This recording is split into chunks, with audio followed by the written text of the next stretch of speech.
for the committee on disability demanding again committee is more sincere of very very consumer limited committee is not container to the examiner for genuine the Siapoina President Pensima to Zerivisi Marandi Film Namasada Sahi Amagat Hadu and the Lavataria Hazard of Sumba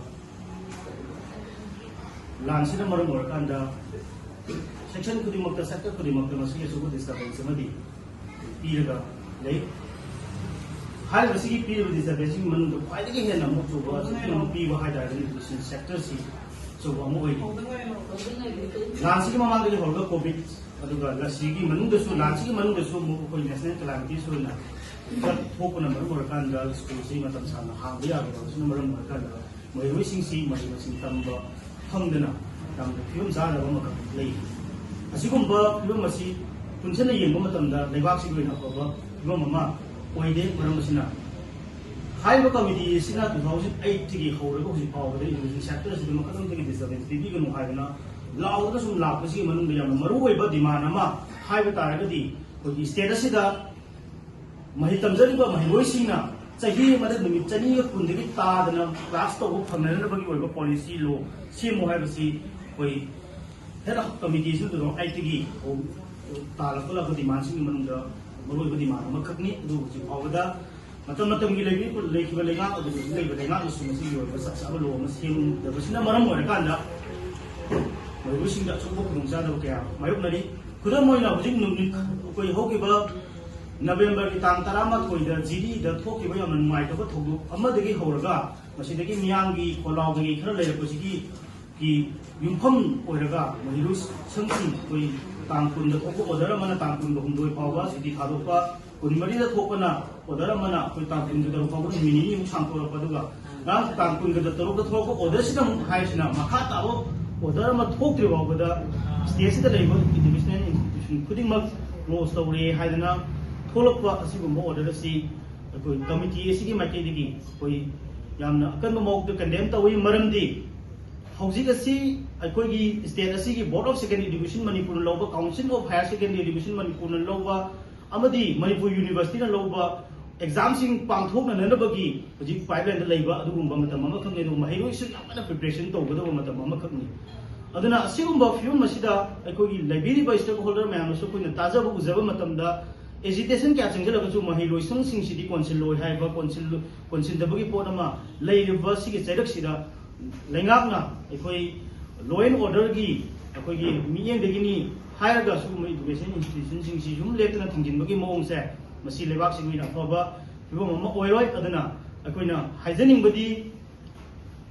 School Tingjalaga, Ihoma, Laoi had a number of control of Bagi Motto Mongo, Laitam Jage, I is asking Laitam Hello, I quit Laitam Jage Habagi Ihoma, Laoi hiding I like that, Adum, but Ihosi, Oskimatam, my Mama Power, wishing my wishing now, Akoi. Lapaya bagi, Larpaya bagi tu umpa film orang lay aduna. Ina hygienic badi, ina committee sih macam itu kia. Kita hygienic badi. Laingan na sih umpa film sih dah lay di stakeholder. Private school ki orang kesu, government ki orang kesu, adu lay di ba education sih bu hena pagana na bagi dalam dokonan di stakeholder macam sih ba. Pun tanah rakanda. Uji ko di ba film sih dah education ki orang new normal situation nama lahelaga mahitam bina na ba tabuk lokat pa cap-cap macam ni natana. Law and order ki situation ki yenga sum school education se sum close toraga laitaragadi ko lebak si ni yamna mangzaba pibo mamakak oirakani aduna ngasi ekoina thengnariba chahi ani ra phagaba lan se sigi manungda achoba human resource ki oiba lan amusu yauri aduna one human resource ki lan se da ekoi maithiraba adoi daragadi ngasi ekoi ki mangda taraga leiba challenges mayam ji ki response pibo ngamdana mutki do baduma kunai ma oi kini haba se masi committee ki maikedi koi mari le nang lenga miyam khudimak ta koi thamjani aduna khudimak na kokchung sinarakanda lebak ki arubasu lei masi koi khangdaba nate masi su tawba tai loina na aikoi tungi yumberen oigadoriba lebak sigi resource oidana lebak si bunga kadoriba asugumba koi mai roising se masi ki punsi amusung koi ki mangdana bagi damakta afaba mai masing tamagi kanglo nama lehnana ba पुनोकोनमिनसी हाइबसे coordinating committee on disturbance free education zone demand की माइकैदगी media के खुदांगदा मरुन लेंगा मिया से होल्डर खुदिमक अपील तौसे फिल्म सिदा लेंगाकना लॉ एंड ऑर्डर की फिल्म की येंगाकांदा कोई स्कूल सुटी सुम थादोपगी मौंसे मसिदी कोई तौम थोकते हाबसिमा कोई मैक्सेना थमजरी मरमदी हौजिक लेसिदा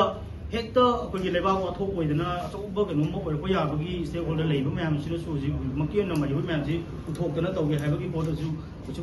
कोई लेइतेना खल्ली अदना सिगुम फिल्म अमदा कोइना कंट्रोल तौनबनी हाबगी इरांग लाक्तनानि हाबगी मौंग सुम थादोकसे मसिदी सुंसांग सांगददबना फैना खल्ली अदना फादर ऑर्डर अमा थोक्त्रि भावबा हाइबो वफमसे अथुब मतमदा अखोई हयेंगमक महि तमहनबो हौननबगी खोंथांग लेंगांगना लौखतफम थोई हेबसे